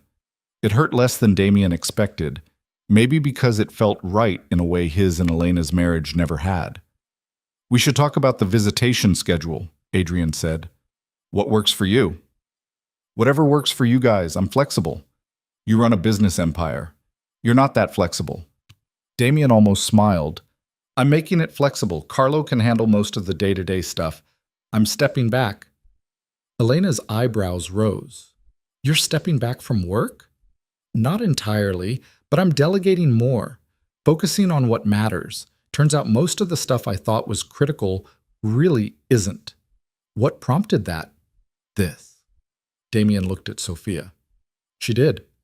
I don't want to be the father who's never around, who shows up for birthdays and graduations and nothing in between. I want to actually know my kid. Adrian and Elena exchanged a glance, some silent communication Damien couldn't read. The schedule in the agreement starts with supervised visits, Elena said carefully. 2 hours, 3 times a week. Does that work? Who supervises? Either me or Adrian, just until you're comfortable handling her on your own. That's fair. When do we start? Whenever you want. Tomorrow? Elena smiled. Tomorrow works. They talked logistics, times, locations, what Damien needed to have at his apartment, bottles, diapers, a safe place for Sophia to sleep, things he hadn't thought about but should have. Elena made a list. Adrian added to it. Damien took notes in his phone like he was preparing for a business meeting instead of figuring out how to care for a human baby. When Sophia got fussy again, Damien stood to leave. Same time tomorrow? He asked. Same time tomorrow, Elena confirmed. He made it to the elevator before Adrian caught up with him. Moretti, wait. Damien turned. Yeah? Adrian looked uncomfortable. I just wanted to say, what you're doing, the therapy, the effort, it's good, it's right, and I appreciate it. You don't have to thank me for doing the bare minimum. I'm not thanking you, I'm acknowledging it. There's a difference. Adrian paused. Elena's been through a lot, more than she should have had to go through, and I know you know that. I know you carry that. But the fact that you're actually trying to change instead of just saying you will, that matters. I'm not doing it for you. I know. You're doing it for Sophia. That's exactly why it matters. They stood in the hallway, 2 men who had every reason to hate each other, finding something like mutual respect instead. She's lucky, Damien said quietly. Elena, to have found you. I'm the lucky one. She's... Adrian stopped. She's everything. Yeah, she is. I just wish I'd figured that out when it mattered. You can't change the past. You can only do better going forward. Everybody keeps saying that. Because it's true. The elevator dinged. Damien stepped inside. Take care of them. Both of them. Always. The next 3 months became a routine. Damien showed up at Adrian's building 3 times a week. Spent 2 hours with Sophia while Elena or Adrian hovered nearby, making sure he didn't accidentally kill his daughter through sheer incompetence. He learned how to hold her properly, how to read her cries, how to know when she was hungry versus tired versus just mad at the universe for no particular reason. He learned that babies were terrible at sleeping, that they required constant vigilance, that everything leaked, milk, spit up, other fluids he didn't want to think about. He learned patience he didn't know he had, developed skills he'd never needed before, found parts of himself that had been buried under years of being exactly who he'd thought he needed to be. Therapy helped. Dr. Santos didn't coddle him, didn't accept excuses, pushed him to examine why he'd made the choices he'd made, what he'd been running from, what he'd been trying to prove. It was uncomfortable, sometimes painful, but necessary. You built an empire, she said during their 8th session. But you built it on fear, yours and everyone else's, and fear's a lousy foundation because eventually the cracks show. So what do I build on instead? What do you think? I don't know. That's why I'm paying you. You're paying me to help you figure it out yourself, so think. What makes you feel solid, grounded, real? Damien thought about Sophia's weight in his arms, about the way she'd started recognizing him, smiling when he walked in the room, about the fierce protectiveness that rose in his chest when he held her. My daughter, he said, she makes me feel real. Then build on that. So he did, slowly, imperfectly, with setbacks and mistakes and moments where he wanted to quit because it was too hard and he didn't know what he was doing. But he kept showing up, kept trying, kept learning. By March, the supervised visits became unsupervised. Damien could take Sophia to his apartment for a few hours. He'd baby-proofed the place. Corner guards, outlet covers, a crib he'd assembled himself after watching 3 YouTube videos. Carlo had laughed when he saw it. "It's crooked," Carlo said. "It's not crooked." "Boss, it's definitely crooked." "It holds a baby. That's all it needs to do." They'd fixed it together, Carlo showing Damien how to properly tighten bolts, how to make sure the mattress sat level, how to do basic construction without screwing it up. Turned out Carlo was good at this stuff, patient, helpful, almost like he'd done it before. "Thank you," Damien said when they finished. "For what?" "For not being an asshole about the fact that I don't know what I'm doing. We all start somewhere. You're doing fine." Sophia's first visit to Damien's apartment lasted 4 hours. She cried for the first 30 minutes, clearly upset that nothing looked or smelled familiar. Damien walked her around, showed her the windows, the city view, talked to her in a low voice about nothing in particular until she calmed down. They sat on the couch together. Damien fed her a bottle Elena had prepared, burped her, changed her diaper twice, put her down for a nap in the crooked crib that actually wasn't crooked anymore, watched her sleep and felt something settle in his chest that he couldn't name. When Elena came to pick her up, she looked around the apartment with obvious surprise. "You really did baby-proof. You said to." "I know. I guess I didn't think you'd actually do it this thoroughly." "I don't half-ass things." "No, you really don't." She picked up Sophia, who was awake again and making grabby hands at her mother. "How'd it go?" "Good." She cried at first but settled down, took her bottle fine, slept for an hour. "Any problems?" "Nope." Elena looked at him, really looked.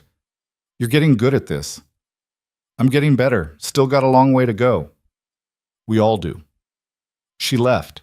Damien stood in his too-quiet apartment surrounded by evidence that a baby had been there.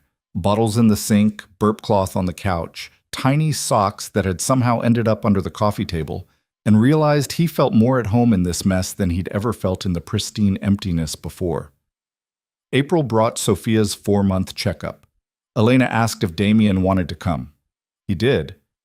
They met at the pediatrician's office, a cheerful place with cartoon animals on the walls and a waiting room full of exhausted parents. Adrian was traveling, business in Singapore. So it was just Damien and Elena sitting side by side while Sophia got examined, measured, weighed, pronounced healthy, and developing normally. "She's strong," the doctor said, a woman in her 50s with kind eyes and the calm demeanor of someone who'd seen everything. "Good muscle tone, tracking objects well. You're doing a great job." "Thank you," Elena said. "Both of you," the doctor added, looking at Damien. "It's good that Dad's involved. Kids need both parents when possible." The words landed warm, affirming, like maybe Damien was actually succeeding at this thing he'd been convinced he'd fail at. Afterward, they got coffee. Real coffee for Damien, decaf for Elena, who was still nursing. Sat in a shop near the doctor's office while Sophia slept in her stroller. "Can I ask you something?" Elena said. "Yeah." "Are you happy?" The question surprised him. "What do you mean?" "I mean, are you happy with your life, with how things are? You've changed a lot in 4 months, given up a lot. I just wonder if you're okay with it." Damien thought about it, really thought. "I don't know if happy is the right word. I'm not miserable. I don't hate my life. I don't wake up every day wishing things were different, but I'm lonely, most of the time. The apartment's too big, too quiet, and work doesn't fill the space the way it used to. Have you thought about dating?" "Not really. Hard to date when you're still in love with your ex-wife." The words came out before he could stop them. Elena's hand froze halfway to her coffee cup. "Damien, I know you're with Adrian. I know you're happy. I know I don't get to have an opinion about any of that. But you asked if I was happy, and the truth is I'm not. Because the person I want to be happy with has moved on, and I don't blame her, but that doesn't make it hurt less." Elena was quiet for a long time. Sophia shifted in her stroller, made small sleeping noises. "I care about you," Elena said finally. "I always will. You're Sophia's father. We're going to be in each other's lives forever. But I can't be what you need, Damien. I can't be your second chance or your redemption or the thing that makes you feel less lonely. I know. Do you? Because it sounds like you're waiting for something that's never going to happen. I'm not waiting. I'm being honest. You asked, so I'm telling you. Then let me be honest too. What we had, it wasn't good. Not really. We were young and stupid, and we thought intensity meant love. But it didn't. It meant drama, chaos. Two broken people trying to fix each other and making everything worse. I wasn't trying to fix you. No, you were trying to control me, shape me into something that fit your life. And I let you because I didn't know any better. The words stung because they were true. Adrian doesn't try to control me, Elena continued. He doesn't need me to be anything other than what I am. And that's what love should be, not possession, not ownership, just acceptance. He's better than me. He's better for me. There's a difference. Damien absorbed that. So what do I do? Just accept that I'm always going to be alone? You move on. You find someone who fits your life now instead of the life you used to have. You stop living in the past and start building a future. Easier said than done. Most things worth doing are. They finished their coffee in silence. When Elena left with Sophia, Damien sat in the coffee shop for another hour, watching people come and go, wondering if any of them were as lost as he felt. That night, he did something he hadn't done in months. He went out. Real club, not one of his. Dressed nice, showed up alone, ordered drinks he didn't finish, watched people dance and laugh and connect in ways that seemed easy for them and impossible for him. A woman approached him, beautiful, mid-20s, wearing a dress that cost serious money. "You look lonely," she said. "I am." "Want company?" He looked at her, really looked. Saw someone young and pretty and probably interested in exactly the kind of night Damien used to offer. No strings, no feelings, just bodies and pleasure and forgetting. "Thanks," he said. "But no." "You sure? I'm very good company." "I'm sure, but I'm not looking for that anymore." She shrugged, moved on, found someone else within minutes. Damien left, went home, stood in his apartment that now had a crib and baby supplies and evidence that he was trying to be someone different. His phone buzzed. Text from Elena. "Sophia's asking for you." Well, not asking. But she keeps looking at the door like she's waiting for someone. "I think she misses you." Damien stared at the message. Read it 3 times. His daughter missed him. This tiny person who'd only existed for 4 months missed him when he wasn't there. He texted back, "Can I see her tomorrow? Even just for an hour? Come for breakfast." 9 a.m. "Adrian's making pancakes. I'll be there." He put the phone down, looked around his apartment, at the crib, the bottles, the tiny clothes Elena had left here for emergencies. All the evidence that he was building something new, something better. Maybe Elena was right. Maybe he needed to move on. Find someone who fit this version of his life instead of mourning the woman who'd belonged to the old one. But tonight, standing in the quiet, Damien wasn't ready for that yet.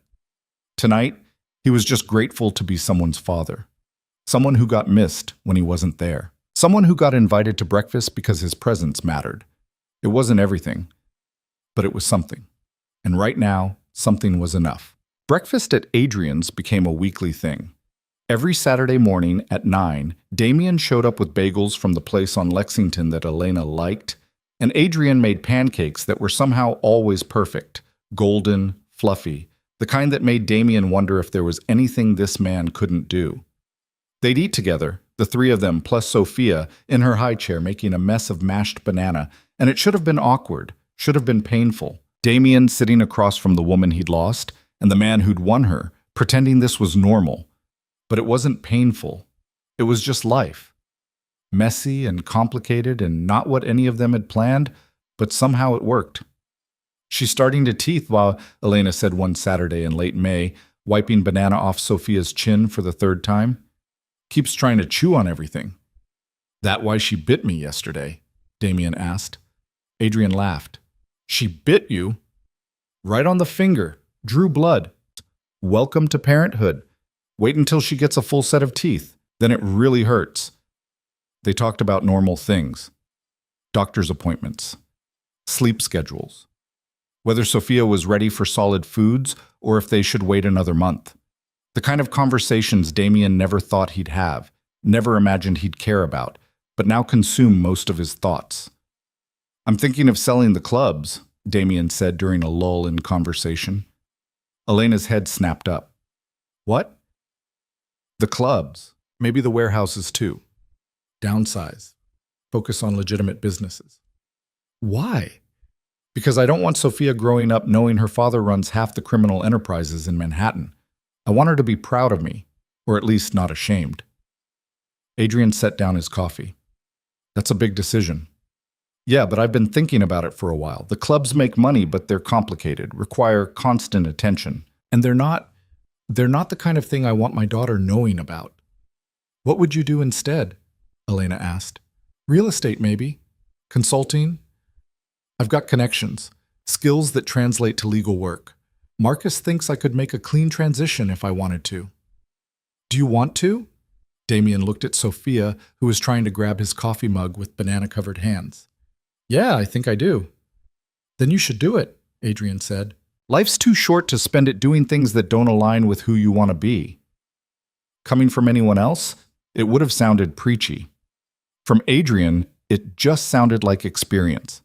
Over the next 3 months, Damien systematically dismantled the empire he'd spent a decade building, sold the clubs to people who'd run them the same way he had, just with different names on the paperwork, liquidated the warehouses, settled outstanding debts, cut ties with people who wouldn't survive scrutiny if he was trying to go legitimate.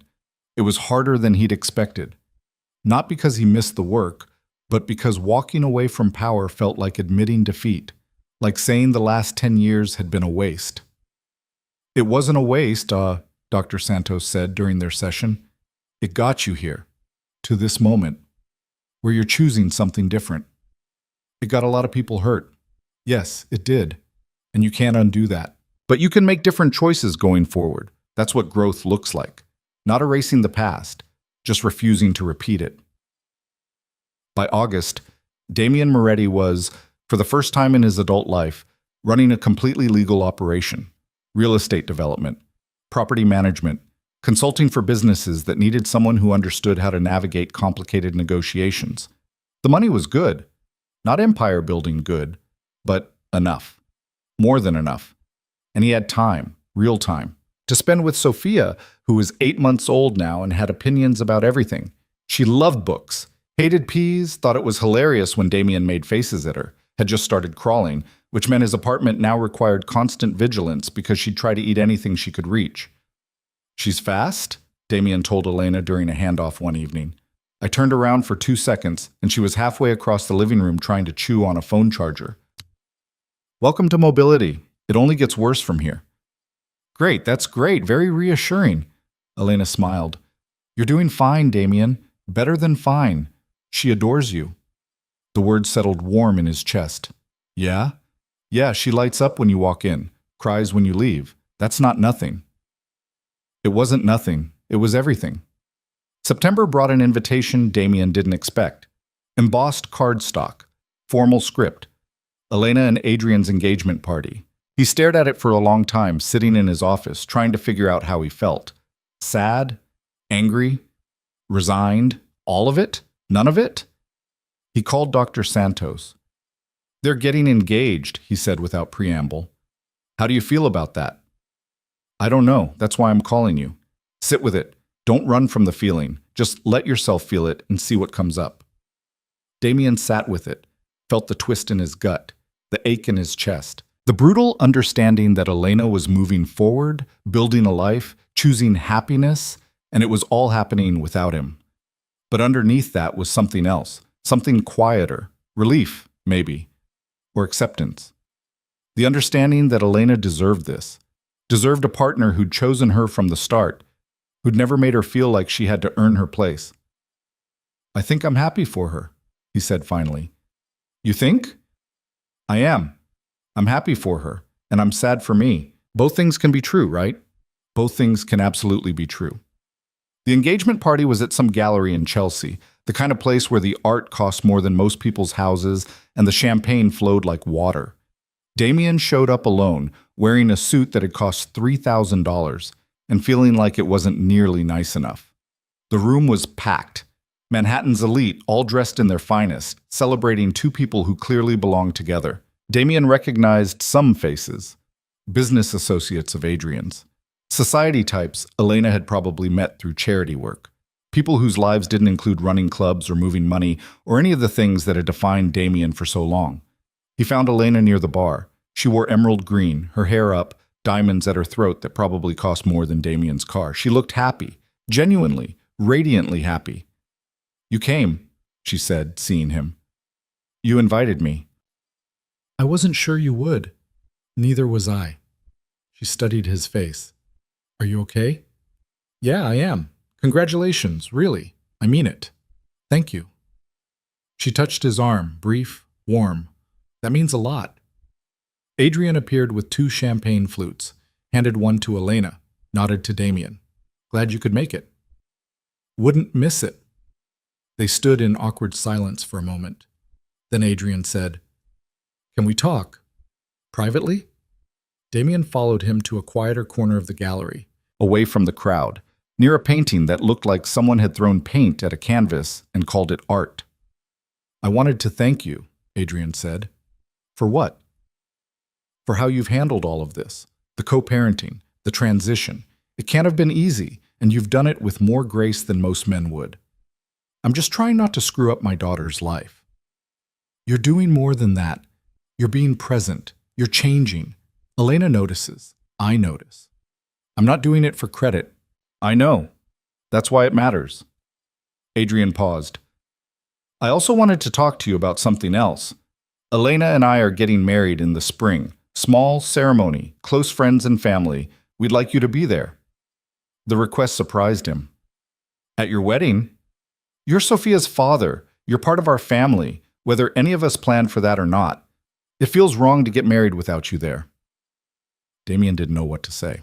The idea of watching Elena marry someone else should have been torture, should have been the final confirmation that he'd lost everything that mattered. But it wasn't. It was just another step in accepting that life moved forward whether you were ready or not. "I'll be there," he said. "Good. Thank you." They rejoined the party. Damien stayed for another hour, made small talk with people he didn't know, watched Elena and Adrian move through the crowd like they'd been doing this their whole lives, like they fit together in a way that was obvious to everyone who saw them.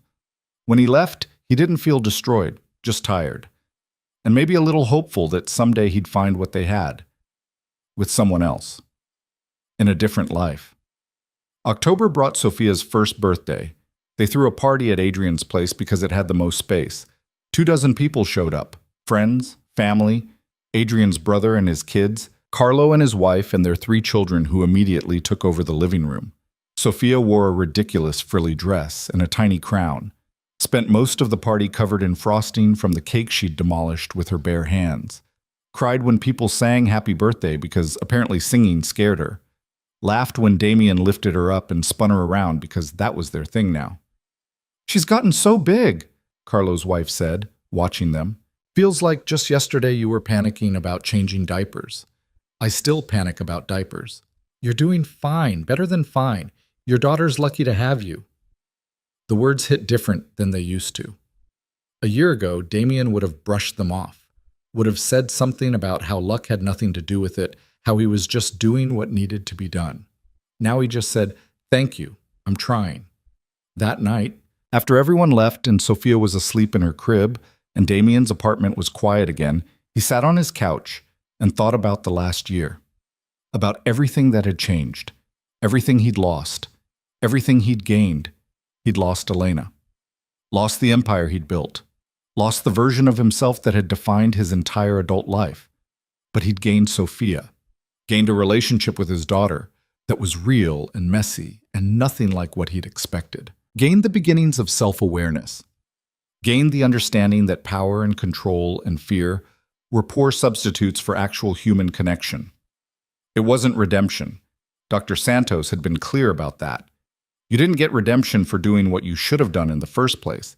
You just got the chance to do better. But Damien would take it.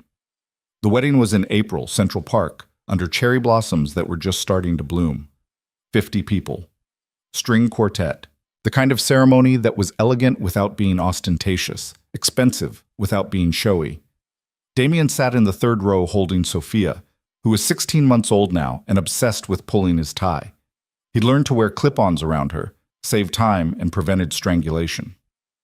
Elena walked down the aisle on her father's arm, wearing a dress that was simple and perfect and everything she deserved.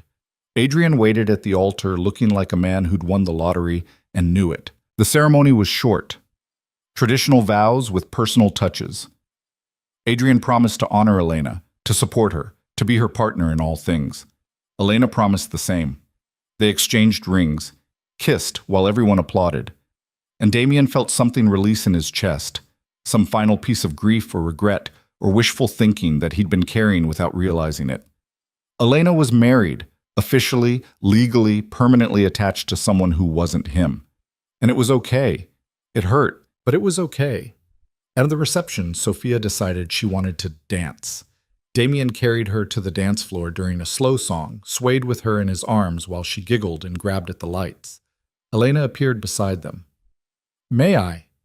Damien handed Sophia over, watched Elena dance with their daughter, the two of them spinning in circles, Sophia's laugh filling the space around them.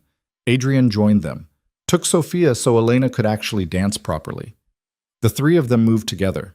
Adrian, Elena, Sophia, looking like exactly what they were, a family. Damien watched from the edge of the dance floor and felt, for the first time, genuinely happy for them. Not resigned, not accepting, actually happy. "She looks beautiful," a voice said beside him. He turned. A woman stood there, late 30s, dark hair, warm eyes. She wore a blue dress and held a glass of wine. "Sorry," she said. "I'm Rachel, friend of Elena's from the charity board. You're Damien, right? Sophia's father?" "Yeah, that's me." "She talks about you sometimes, says you've really stepped up." "I'm trying. That's all any of us can do." She paused. "This might be forward, but would you like to dance? You look like you could use a distraction." Damien looked at her, really looked, saw someone kind, someone real, someone who was offering human connection without agenda or expectation. "Yeah," he said. "I'd like that." They danced, talked, discovered they had things in common, similar taste in books. Both hated pretentious art. Both thought the chicken at this wedding was overcooked. She made him laugh. He made her laugh. It was easy in a way things hadn't been easy in a long time. When the song ended, she handed him her card. "I'm probably breaking some kind of social rule by giving you this at someone else's wedding, but I'd like to have coffee sometime, if you're interested." Damien took the card. "I'm interested." "Good. Call me." She walked away. Damien stood there holding a business card from a woman he'd just met, feeling something that might have been hope. Later, when he was leaving, Elena caught him at the door. "I saw you dancing with Rachel," she said. "Yeah, she seems nice." "She is nice, smart, funny, single, very single." "Are you matchmaking at your own wedding?" "I'm suggesting that you deserve to be happy, and that maybe you should stop waiting for something that's never going to happen and start building something new." Damien smiled. "I'm working on it." "Good." Elena hugged him, brief but genuine. "Thank you for being here, for being part of this, for being the kind of father Sophia deserves. Thank you for giving me the chance." He left, got in his car, sat there for a moment looking at Rachel's business card before putting it carefully in his wallet. He called her 3 days later. They had coffee, then dinner, then another dinner. Started seeing each other casually. No pressure, no expectations. Just two people enjoying each other's company. Rachel knew about Elena, about Sophia, about Damien's past and all the mistakes he'd made. She didn't run, didn't judge, just listened and decided he was worth getting to know anyway. "I'm not looking for perfect," she said one night over Thai food. "I'm looking for honest, for real, for someone who's actually trying to be better instead of just claiming they are." Zantas Mosie. "I'm definitely trying." "I can see that. It's one of the things I like about you." They took it slow. Damien introduced her to Sophia after 3 months of dating. Sophia loved her immediately, which felt like a sign. Rachel was good with kids, patient, playful. Didn't try to be Sophia's mother, but didn't avoid being in her life either. Elena approved. Adrian approved. Dr. Santos said it was healthy progress. Carlos said it was about damn time. A year after the wedding, Damien and Rachel moved in together. Not to his place or hers, but to a new apartment they picked out together. Smaller than what Damien was used to, cozier. Actually felt like a home instead of a showroom. Sophia had her own room there. Pink walls because that's what she'd insisted on at 2.5 years old. Books everywhere, stuffed animals, evidence of a child who split her time between 2 households and felt loved in both. "This is good," Rachel said one Saturday morning, watching Damien make pancakes while Sophia colored at the kitchen table. "This thing we're building, it's good." Yeah, Damien agreed. "It is." It wasn't the life he'd imagined, wasn't the empire he'd built or the fairy tale ending where he got the girl back and everything was perfect, but it was real. It was honest. It was built on showing up and trying and making different choices than the ones that had destroyed his first chance. 2 years later, on a random Tuesday in June, Damien got a call from his lawyer. "The last of the clubs officially sold," Marcus said. "You're out. Completely legitimate. Clean. How's it feel?" "Weird, good, weird, good." He hung up, stood in his office, the home office in the apartment he shared with Rachel, looking out at a view that wasn't as impressive as his old penthouse, but felt more like home. His phone buzzed. Text from Elena. "Sophia's recital is tomorrow at 4. You're still coming, right?" "Wouldn't miss it." "Good. She's been practicing her song all week. Fair warning. It involves a lot of hand motions and she's very serious about them. Can't wait."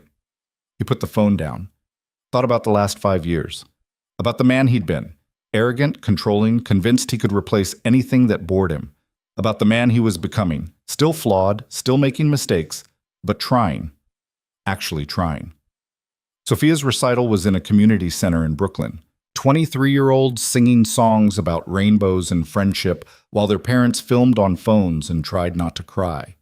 Damien sat between Rachel and Elena. Adrian was on Elena's other side. They clapped when Sophia came out in her little costume, sang her song with all the seriousness of someone performing at Carnegie Hall, and took a bow that was mostly just a dramatic dip forward. Afterward, they all went for ice cream. The 5 of them, Damien, Rachel, Elena, Adrian, and Sophia. A weird little family that shouldn't have worked but somehow did. "She was amazing," Rachel said, wiping chocolate off Sophia's face. "She was very loud," Elena said. "I think we have a future Broadway star." "Or a future lawyer," Adrian added. "She's very persuasive when she wants something." "She gets that from me," Damien and Elena said at the same time. They looked at each other, laughed. Sophia climbed into Damien's lap, sticky hands and all. "Daddy, did you like my song?" "I loved your song. You were perfect." "I know." She said it with such confidence that everyone laughed. That night, after dropping Sophia off at Elena and Adrian's place, Damien and Rachel walked home through the city. Summer in Manhattan, warm enough to be pleasant. The streets full of people living their lives. "Can I ask you something?" Rachel said. "Yeah." "Do you ever regret it? How things turned out? You could have fought for Elena, could have made things messier. Instead, you just let her go." Damien thought about it. "I regret what I did to get to that point, the choices I made, the ways I hurt her. But letting her go? No. That was the only decent thing I did in that whole situation. She deserves to be happy. She deserves Adrian, and fighting for her would have just been selfish. Another way of making it about what I wanted instead of what she needed. That's very mature of you. Took me long enough to get there." They walked in comfortable silence for a while. Then Rachel said, "I'm glad you let her go, because if you hadn't, we wouldn't be here. Here's pretty good. Here's very good." She was right. Here was very good. Not perfect, not what Damien had planned or expected or thought he wanted, but real. Built on honesty and effort and the understanding that love wasn't about ownership or control. It was about showing up, being present, choosing someone every day and letting them choose you back. 3 years later, Damien married Rachel in a small ceremony at a vineyard upstate. Sophia was the flower girl. Elena and Adrian came. Carlo and his family came. Dr. Santos even came, sitting in the back with a smile that suggested she was proud of how far her patient had come. During the reception, Damien danced with Sophia, who was 6 now and had opinions about everything from music to dress colors to whether the cake was chocolate enough. "Are you happy, Daddy?" she asked. "Yeah, baby, I'm very happy." "Good. You should be happy. Rachel makes you smile a lot." "She does. You make me smile a lot, too." "I know, I'm very good at it." She was. She absolutely was. Elena found him later, standing at the edge of the dance floor watching Rachel talk to his new sister-in-law. "She's good for you," Elena said. "Yeah, she is. I'm glad you found her, glad you found this." "Me too." He looked at Elena.